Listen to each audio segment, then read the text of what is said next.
যে অপারেশন শুরু হয়ে থাকে ফ্রম নটরডাম সাইট, আমরা তো খোঁজ রাখছি, আমরা দেখছি যখন দিগন্ত টেলিভিশন সরাসরি সম্প্রচার করছিলেন, অনেক টিভি সম্প্রচার করছে, কিন্তু যখন অরিজিনাল অপারেশনে যায় তখন কেন অন্যান্য টিভি চ্যানেলগুলো সরাসরি সম্প্রচার করলেন না? দিগন্ত সম্প্রচার করলেন বিদায় অপারেশন শেষের আগেই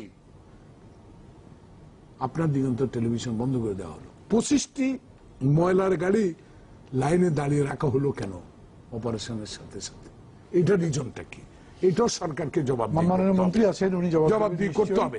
তাইলে 25টা ময়লার গাড়িতে করে যেভাবে লাশ ডাম্পিং করে উঠানো হলো, এবং যখন এই 25টা গাড়ি অনির্দিষ্ট স্থানের দিকে রওনা দিল, সেখানে কোনো টিভি চ্যানেল যেতে পারলো না কেন? মাননীয় মন্ত্রী কি জবাব দিবেন? নিশ্চয়ই সামনে আছে। আমার বক্তব্য আমি এটার সাথে